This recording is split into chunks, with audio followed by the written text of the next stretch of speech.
Hi, my name is Jeff England, and I live in Smoot, Wyoming. My wife and I and our 5 children moved here to Star Valley in 2013, and we're proud to call Star Valley our home. I moved here to take a position as a Chief Financial Officer at Silver Star Communications, and throughout my professional career I've had a number of opportunities to serve as members of various boards of directors, whether it be for trade associations within the industries that I've served in or other community-based board of director opportunities. And so I just feel like that a lot of the personal experience that I've had in those types of settings, as well as being able to live and work here in a rural community, I feel like I understand some of the unique challenges that come from operating a business and providing services for those that live in a rural community like Star Valley. I feel like I've got a pretty good understanding of what my responsibilities and role might be as a member of the Board of Trustees for the North Lincoln County Hospital District.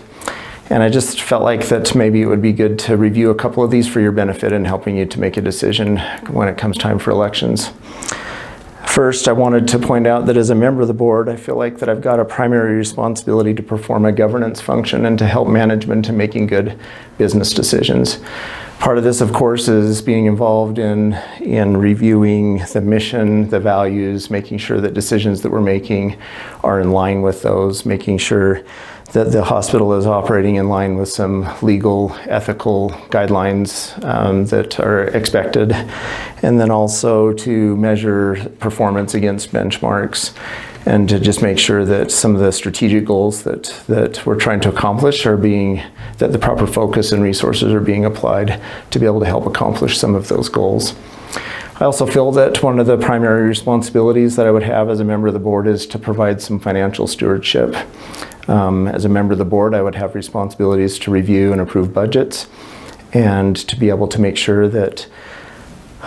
both the operating expenses and revenues that are associated with running the business, as well as investment dollars that are committed for growth and expansion, are in line with what some of the strategic objectives are for the hospital. And I really do feel like that through my professional training over the last 20 years, serving as a Chief Financial Officer and a member of an executive team, I feel like I know all the right types of questions to ask,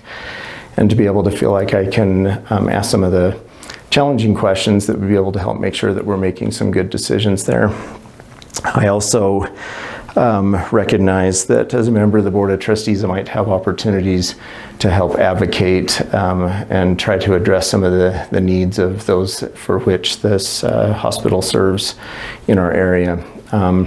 It might even be opportunities to help working with some advocacy at a state or even a federal level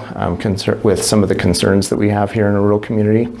And again, this is something that I feel like I'm already doing quite actively through my professional responsibilities that I have right now. And in fact, I feel that by coming in and fulfilling this role as a member of the Board of Trustees, I'd actually be bringing some of those relationships with me.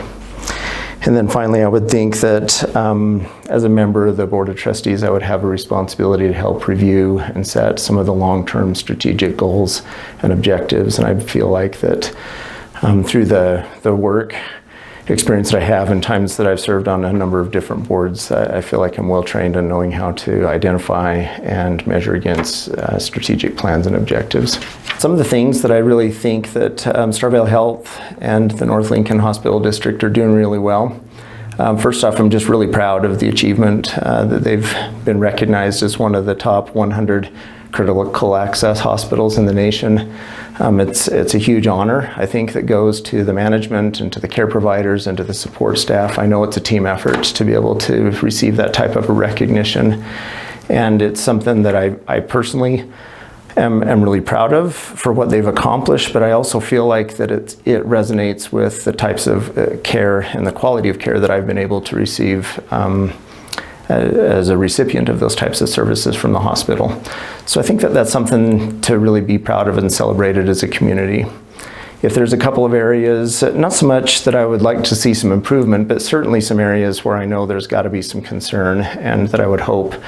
that we could visit about as a board with management is maybe 3 key primary areas. First is access to care. And in my mind, this kind of goes beyond just sort of the the regular general type of care that we receive, but specialized care as well. And so in a rural community, of course, you're always going to struggle when you reach perhaps some of the limitations that are available in a local hospital district like ours. You're really left with no choice but to travel some greater distance. And I guess it doesn't really matter whether it's cancer care or pediatrics or other types of specialized care. Having access to those things more locally is something that I think all of us are worried about. I have an opportunity to serve as a member of the state of Wyoming's telehealth consortium, and I think that that's something that I have a personal passion about as well, and would love to see some additional efforts put into making telehealth type services available to help address some of those long distance travel needs. A second area that I know that there's some great concern about, because every business in Star Valley is dealing with these challenges, is having to do with the availability of human resources, be able to attract and retain talent, to be able to meet some of those needs. I know there's no silver bullet solution. In fact, sometimes I think it takes a community effort from some of the largest employers in the area to try and solve some of these solutions. But it's something that I feel like I'm dealing with on a daily basis through my professional employment, and it's something that I feel like I can contribute to the conversation here within Star Valley Health as well. And then, of course, the third area that I would say that is just something to watch for and to be of concern is around financial stability. It's important to be able to operate within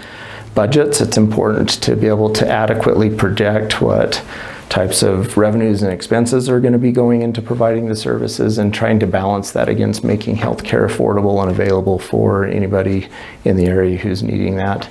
It doesn't help that we're in a complex environment with insurance and changing payment models and who's paying for services. All of these are some challenges that I think that the hospital district is faced with. And I feel like that, with some of my experience that I've had in the past, that I'm up to the challenge to come in and ask some challenging questions and try to help find some solutions to these things as well.